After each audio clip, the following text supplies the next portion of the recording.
আমি ডক্টর নজরুল ইসলাম। আমার slip apnea হতো আর কি। আমি 2019 সাল থেকে এদের সঙ্গে জড়িত, স্লিপ ডিপ স্লিপের সঙ্গে জড়িত। আমি মেশিন নিয়েছি লাস্ট 5 বছর, ফিলিপসের ড্রিম স্টেশন। আমি খুব ভালো আছি এখন। এটা একটা অসুখ, রাত্রে ঘুম ভেঙে যায় বারবার, একবার ঘুম ভাঙবে, আবার আবার আবার ঘুম আসবে, আবার ঘুম ভাঙবে, সকালবেলায় অস্বস্তি হবে, ড্রাইনেস অফ মাউথ হবে, যে বলি ভাব লাগবে, সারাদিন ঘুম ঘুম ভাব লাগবে। এই মেশিনটা দিলে স্লিপ অ্যাপনিয়া অসুখটা মোটামুটি সেরে যায়।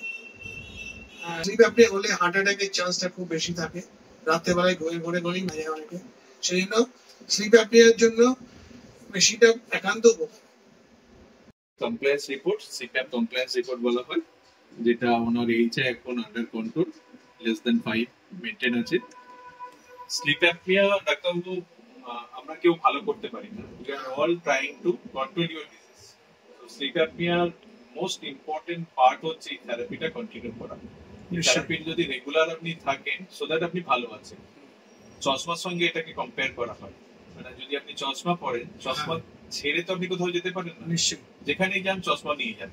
তো এটাও তাই, এখানে কলকাতায় আসুন কি বহরমপুরে থাকুন, যেখানেই যান সিপ্যাপটা কিন্তু ক্যারি করতে হবে।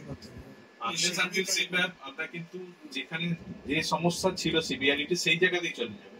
ইটস এ মেকানিক্যাল অবস্ট্রাকশন, যে আপনার আপার ইয়ারের যে কোল্যাপস হচ্ছে, এই কোল্যাপসটা খুলে দেয় এই মেশিন। এই মেশিনের একটাই function, keeps the airway open. Forcefully একটা certain amount of air pressure পাঠিয়ে এটাকে খুলে রাখে। আর সব থেকে ভালো ইম্পর্টেন্ট জিনিস হচ্ছে আমরা লং টাইম পেশেন্টদের জন্য যেটা কাজ করছি, যে এক্সারসাইজ। এক্সারসাইজ মানে আমি বলছি না ফিজিক্যাল এক্সারসাইজ, মায়োফাংশনাল থেরাপি। মুখের আর জিভের কিছু এক্সারসাইজ আছে, যেটাতে আপনার যদি মাসল টোন ইনক্রিজ করাতে পারেন at the time of sleeping, আপনার কিন্তু এয়ারওয়ে কিছুটা হলেও ওপেন থাকবে। তো তাহলে কি হয়, যে যদি কোনোদিনও মেশিন ছাড়া কোনো জায়গায় চলে গেছেন, সেদিন আপনার অত সিভিয়ারিটি প্রবলেম হবে না। কিন্তু মায়োফাংশনাল থেরাপি ইটস নট যে আজকে স্টার্ট করলাম কালকে থেকে আমি ভালো যাবো, ইট উইল টেক টাইম। যদি লং টাইম কেউ করে, বড়দের ক্ষেত্রে স্লিপ অ্যাপনিয়া 50% রিডিউস হয়ে যায়, বাচ্চাদের ক্ষেত্রে মারাত্মক রেজাল্ট আমরা ভালো পাচ্ছি, 70% রিডিউস করে যাচ্ছে। ইভেন আফটার সার্জারি যাদের রেসিডুয়াল এইচআই থাকছে, তাদের কিন্তু আমরা মায়োফাংশনাল থেরাপিতেই ভালো রাখছি। তো দয়া করে ডাক্তারবাবু এক্সারসাইজ গুলো করুন আর সিপ্যাপ কন্টিনিউ ইউজ করুন। কোনো সমস্যা হলে আমাদের সাথে যোগাযোগ করুন, আমরা সবসময় আছি আপনাদের সাথে। ধন্যবাদ, ভালো থাকবেন, নমস্কার।